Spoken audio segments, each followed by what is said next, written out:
Hola, buenas tardes, profesor y compañeros.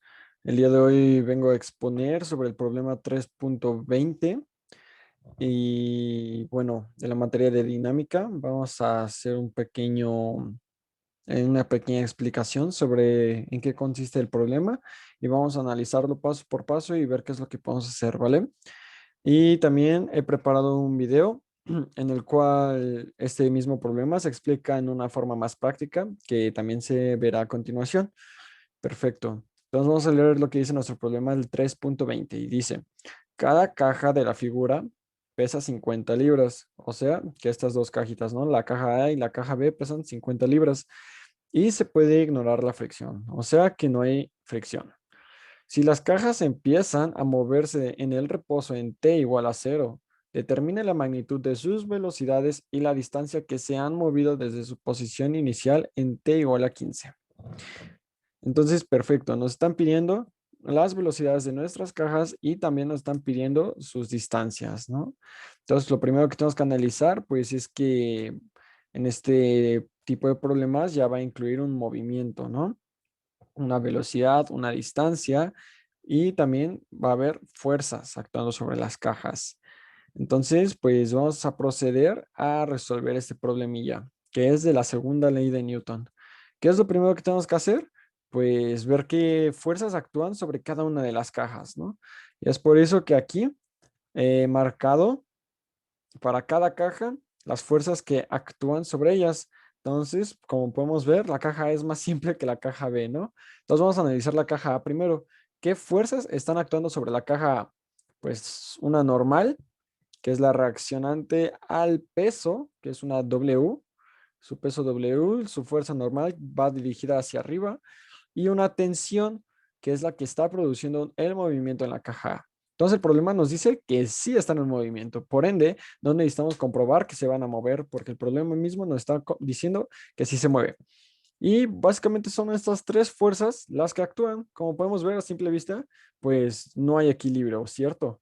Entonces, pues vamos a determinar que es un movimiento. Ahora vamos a analizar la caja B. La caja B es un tanto más complicada porque se encuentra en un plano inclinado, a pesar de que se encuentran las mismas variables actuando, pero en diferentes ángulos. ¿A qué me refiero?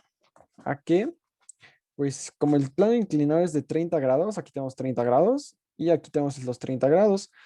¿Qué va a estar actuando sobre esta caja? Un peso dirigido hacia el centro de la Tierra, una tensión con 30 grados con respecto a nuestro eje X y también una normal perpendicular al plano inclinado, como lo podemos ver aquí.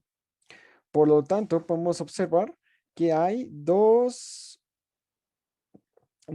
variables que pueden encontrar en un mismo plano perpendicular y la W se encontraría en otro. Por lo tanto, ponemos los ejes de esta manera.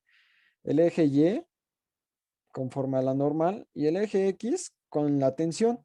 Entonces, ahora lo que tenemos que averiguar, lo grande de este problema, vamos a ponerlo es, pues vamos a averiguar qué ángulos tiene la W. Entonces, por trigonometría, aquí lo voy a ampliar porque no se ve mucho, yo hice esto. Entonces, tenemos que 30 grados es el de acá, ¿no? Que es el del plano inclinado. Por lo tanto, la tensión también hace un ángulo de 30 grados con respecto a una línea horizontal. Si la trasladamos por trigonometría, quedamos que este de 30 grados va a ser 30 grados, ¿no?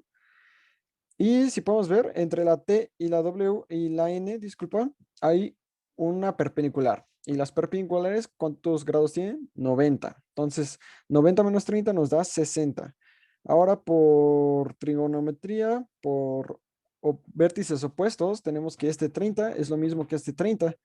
Y este 30 es lo mismo que este 60 es lo mismo que este 60. Ahora vamos con las de acá. ¿Cómo es que la hicimos para sacarlas, no? Entonces, como podemos ver, esta línea horizontal, la de aquí, hace una perpendicular con el peso.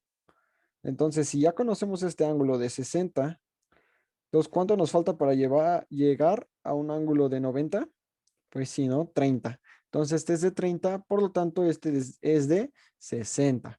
Entonces, ya tenemos nuestros ángulos bien establecidos. Ahora vamos a ver cómo podríamos descomponer nuestra W. Aquí tenemos un triángulo rectángulo que, como podemos notar, Aquí voy a dibujar un poquito. Este triángulo rectángulo que tenemos a la derecha es este que se está formando aquí. Este, vamos a ponerlo acá. Con más o menos por ahí. Y en el eje X, uy, ahí está. Aquí está nuestro ángulo de 30 grados. Entonces la componente en X sería esta en rojo, esta. Y nuestra componente en Y sería la en azul. Entonces, por trigonometría vamos a ver cuánto equivale nuestra componente en X. Entonces, vámonos aquí a la derecha un poquito. Y aquí está nuestro triángulo rectángulo, ¿no? W es la hipotenusa de nuestro triángulo rectángulo, X es el cateto opuesto y la Y es el cateto adyacente.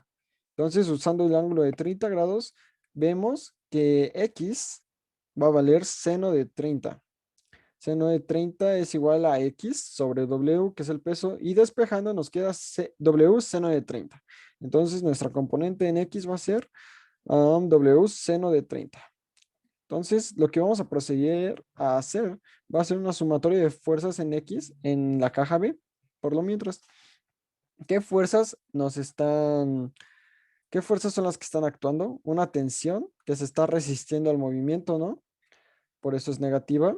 También tenemos un peso, W, seno de 30 grados, que como es el que está ayudando al movimiento, es positiva. Y como ya habíamos quedado, es la componente en X. Y bueno, son las únicas fuerzas que están actuando en nuestro eje X. Por lo tanto, y como sabemos que este sistema no está en equilibrio, lo vamos a igualar a masa por aceleración. ¿Por qué? Por lo siguiente, tenemos nuestra segunda ley de Newton. Entonces, como sabemos que se trata de un movimiento, vamos a usar esta formulita aquí. Sumatoria de fuerzas en X es igual a la masa por la aceleración en X, ¿correcto? Entonces es por eso que lo estamos igualando a masa por aceleración. Perfecto, muy bien. Ahora vamos a continuar. Despejamos la tensión, ahorita vamos a ver por qué. Y nos queda así, 50 libras seno de 30 menos masa por aceleración, ¿no? Y la tensión nos va a quedar entonces 25 libras haciendo esta operación menos masa por aceleración. Entonces, algunos de ustedes podrán decir, pero 50 libras es la masa. No, 50 libras es el peso, porque las libras son los pesos, ¿no? En el sistema inglés, libra es peso. Ahora vamos a analizar la caja A. Está un poco más fácil, ¿no? Entonces, pues las fuerzas en sumatoria de fuerzas en Y, pues sabemos que es un equilibrio en Y, ¿no? Porque no estamos moviendo en Y. Y vamos a analizar lo que nos importa, su sumatoria de fuerzas en X, que es donde hay movimiento.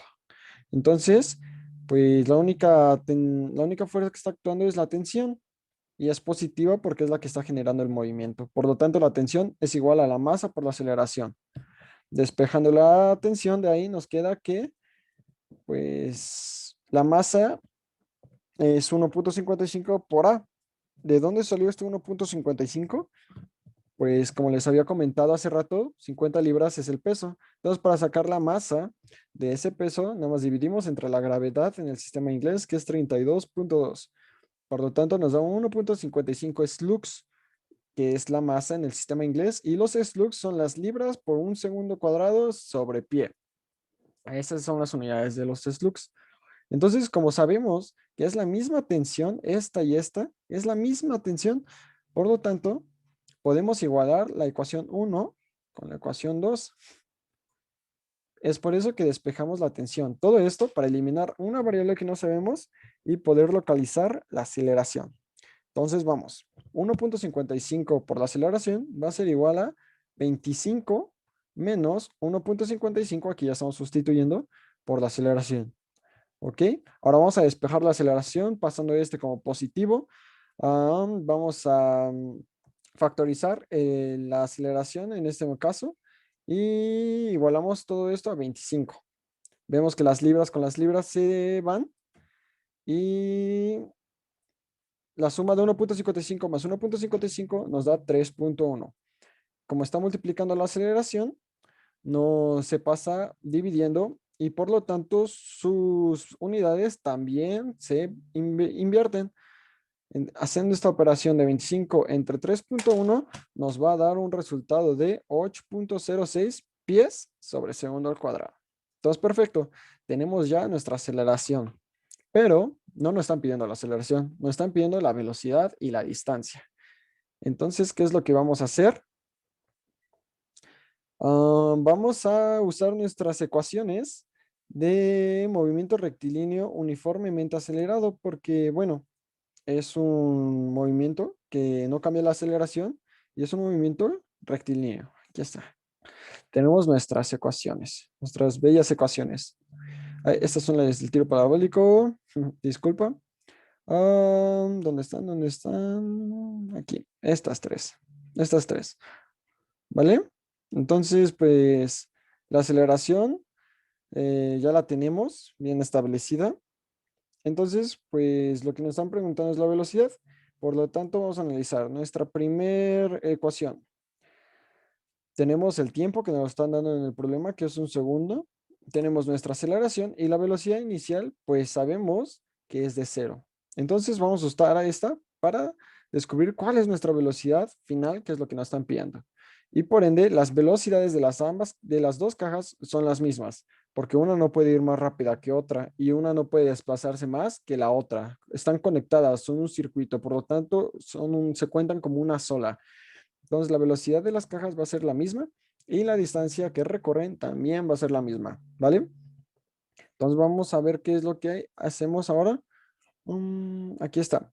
Ya teniendo la aceleración, podemos sacar las velocidades y distancias recorridas. Usando nuestra ecuación, tenemos que t igual a un segundo, aceleración es tanto, velocidad inicial es cero y la velocidad no la sabemos.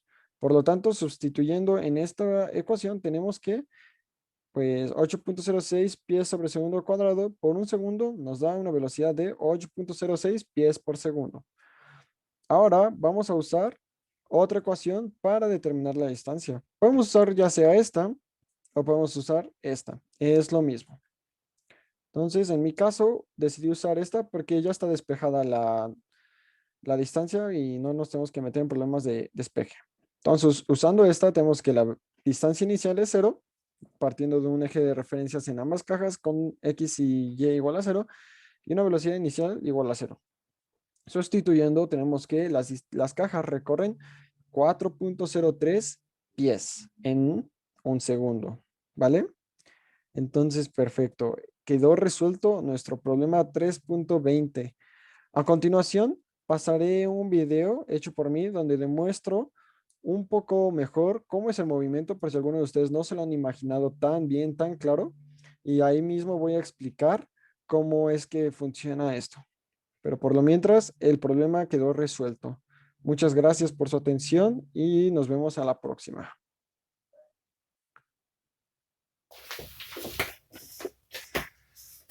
Bueno, compañeros, ahora vamos a pasar a la parte práctica de nuestro problema. Hice este circuito para representar un poco sobre cómo es el movimiento de nuestras dos cajas. Aquí tenemos las cajas unidas por una cuerda, que en este caso sería el cable.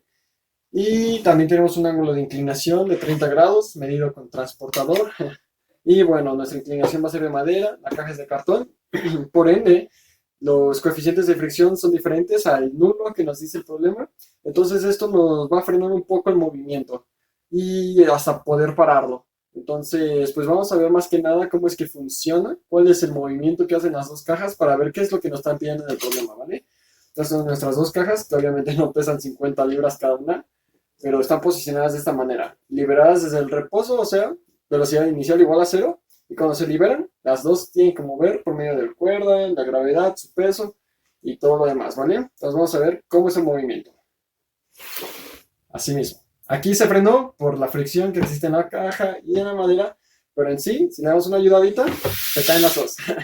Y eso es todo.